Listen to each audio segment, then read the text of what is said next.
When it came to the Old West, it never really took with me. I generally thought all the Western shows my parents watched were pretty boring. But the video games, man, they were a wild ride in their own right. Games such as the original Xbox release Gun and the ever more popular Red Dead Redemption.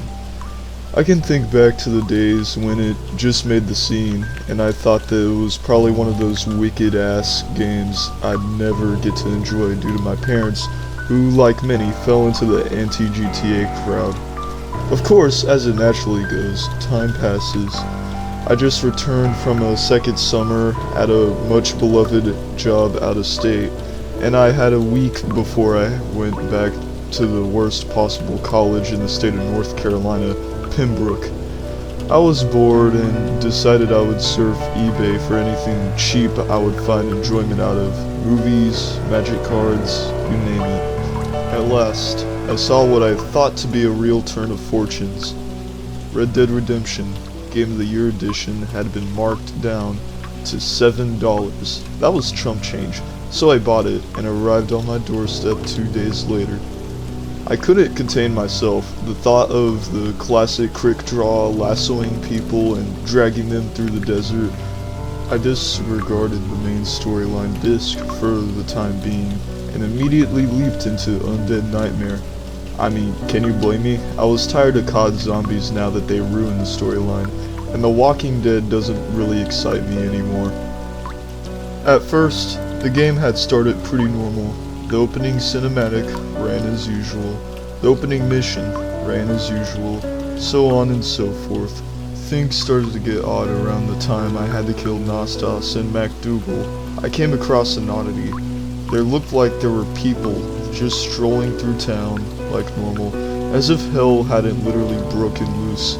Even stranger, fewer if any zombies came around.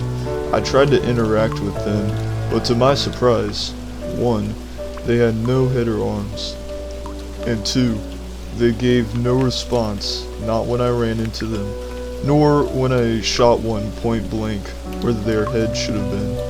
The one died and the other just stood there, shirt and pants and nothing more. At this rate, I just decided to save the game and then reload the game, assuming this was just a slight glitch.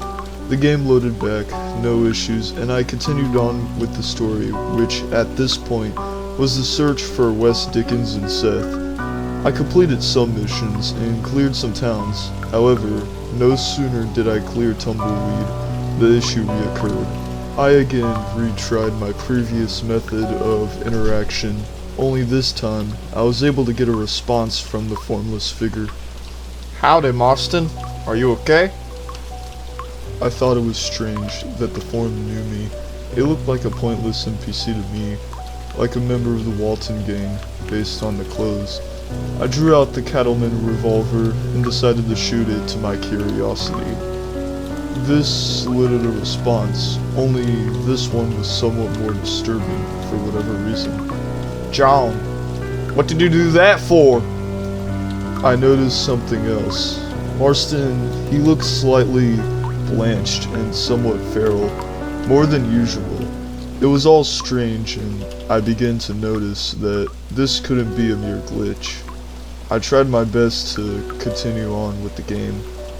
After a while, I got a notification that Blackwater had fallen under by the zombies, and I knew that was one safe space I did not want to have to reclaim from scratch. I mounted my apocalypse horse, Famine, and rode off towards Blackwater, hoping to arrive in time. I arrived to even more abnormalities. There was no conflict going on, and the town was so quiet and still. Again, there were formless NPCs going about business as usual, only this time, they were in droves. Was this part of the game? Was I just seeing Blackwater that was before the outbreak? I tried to interact with the locals just to see if I could solicit any response. Finally I did, out of a local woman. The madman! Someone help! Madman? Is that a boss or something? I couldn't figure it out. Didn't have time to because no sooner did she cry out, lawmen and others began opening fire. I was outnumbered and had to leave for the only safe place nearby, Beecher's Hope, aka the Marston's residence. Arriving there was perhaps a mistake, I regret. I opened the door to the house to see if I could scavenge more ammo and save my progress. Upon entering the bedroom, a cutscene appeared. This was not a happy, victorious cutscene. In fact, this was perhaps the most sad, if not disturbing one I've ever seen. John went over to Abigail and Jack where he left them. They weren't shrieking and squirming, being tied up and infected. They were dead. Abigail and Jack had died of hunger and they bore such twisted, agonized fates. John began fondling Abigail's hair as he rested her head on his lap. The audio had cut off there. He began mumbling, "Not my fault! Not my fault!" over and over again.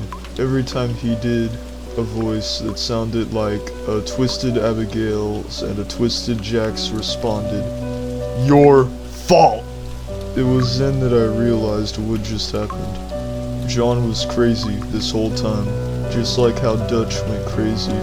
He had gone on a mass murdering spree, starting with Uncle. After he killed him, he tied up Abigail and Jack and left them to starve, tied up and alone. These ghostly forms that kept appearing were from John slowly receding back into reality. It was all clear now. The last thing I saw before the game crashed was John taking out his revolver and committing suicide.